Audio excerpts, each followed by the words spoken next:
Kisah ini bermula ketika seorang pedagang bakso, sebut saja Kardio, tengah bekerja seperti biasa, yaitu keliling kampung untuk menjajakan baksonya. Kisah ini diceritakan berdasarkan cerita pengalaman Kardio saat berjuang mencari uang demi menikahi seorang wanita idamannya.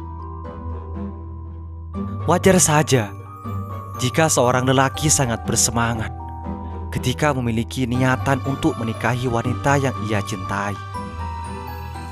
Demikian pula dengan Kardio yang sangat antusias dalam berjualan bakso untuk biaya pernikahannya kelak. Waktu itu di hari Minggu malam Senin, di mana penduduk kampung tempat Kardio biasa berkeliling untuk berjualan bakso usai mengadakan pemilihan kepala kampung. Menurut pengalamannya, setiap malam Senin dagangannya selalu laris manis. Sehingga di malam itu, Kardio sengaja membawa stok bakso lebih banyak dibandingkan hari-hari biasa. Maklum saja, selain kejar setoran, dia juga merasa perlu bekerja lebih keras agar segera bisa menikahi wanita idamannya sebelum dilamar orang lain. Namun sepertinya harapan dan impian Kardio di malam itu tidak bisa kesampaian karena selain tidak terlihat warga yang berkumpul, malam itu suasana kampung tempatnya berkeliling berjualan juga terlihat sangat sepi dibandingkan hari-hari sebelumnya. Lantas dia merasa kecewa dan beranggapan jika acara pemilihan ketua kampung di siang tadi membuat semua warga merasa lelah dan capek, sehingga memilih untuk istirahat di rumah. Waktu telah menunjukkan pukul 21.00 malam. Belum semangkok bakso pun terjual di malam itu. Untuk sedikit melepas lelah, Kardio berhenti di bawah pohon randu yang di sampingnya terdapat tiang dan lampu listrik sebagai penerang jalan. Sambil melepas lelah, Kardio memukul mangkok bakso secara bertahap agar suaranya terdengar oleh warga sekitar. 1 menit, 2 menit, hingga 10 menit berlalu.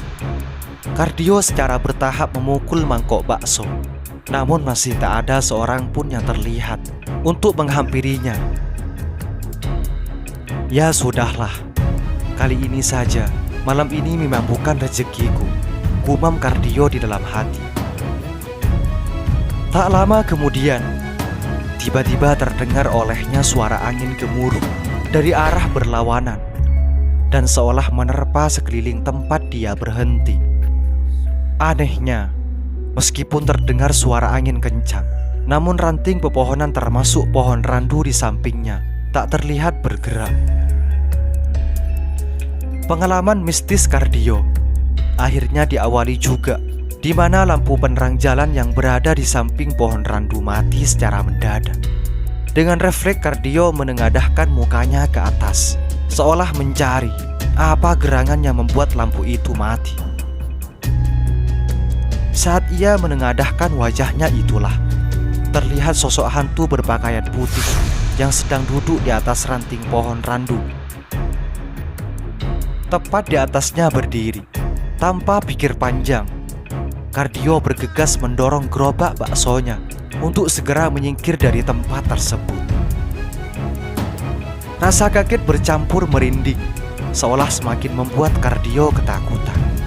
Beriringan dengan terciumnya aroma bangkai yang membuatnya semakin mual. Perjalanan Kardio malam itu sepertinya belum selesai sampai di situ.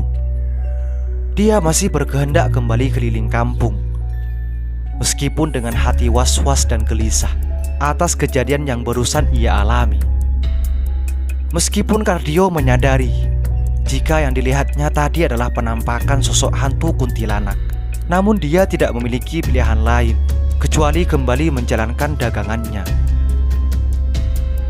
Setelah sekitar 15 menit mendorong gerobaknya, akhirnya terlihat pembeli pertama memanggil dan menghampirinya. Sambil membuat bakso, Kardio menceritakan perihal kejadian yang barusan ia alami, yakni melihat sosok kuntilanak di pohon randu yang masih berada di kampung itu juga. Aneh dan kembali bikin merinding. Kala itu tiba-tiba tercium aroma wangi semerbak, layaknya bunga melati yang tengah mekar. Singkat cerita, pembeli telah masuk ke rumah dan Kardio kembali mendorong gerobak sambil memukul-mukul mangkok sebagai pertanda seorang penjual bakso lewat. Tak lama kemudian, terdengar suara seorang wanita dari arah belakang, seolah meminta dirinya untuk berhenti. Namun begitu Kardio menoleh wajahnya ke belakang, tak terlihat seorang pun. Kejadian ini sampai terulang sebanyak 3 kali. Dan pada panggilan terakhir, Kardio melihat sosok wanita yang tidak begitu ia kenal berjalan mendekatinya dengan membawa mangkok. Kardio lantas berhenti karena dia yakin wanita itu adalah seorang pembeli yang ingin membeli baksonya. Kardio pun menunggu pembeli itu, dan seperti biasa, dia menunduk ke bawah untuk membesarkan nyala kompor yang dipakai agar air tempat merebus mie segera mendidih. Seusai membesarkan nyala kompor, Kardio kembali berdiri dan menoleh ke arah wanita yang tadi memanggil dirinya. Namun apa yang terjadi? Dia mendapati sosok kuntilanak yang tadi tengah berdiri tepat di belakangnya. Saking takutnya, Kardio bergegas mendorong gerobaknya tanpa menghiraukan air rebusan bertumpahan.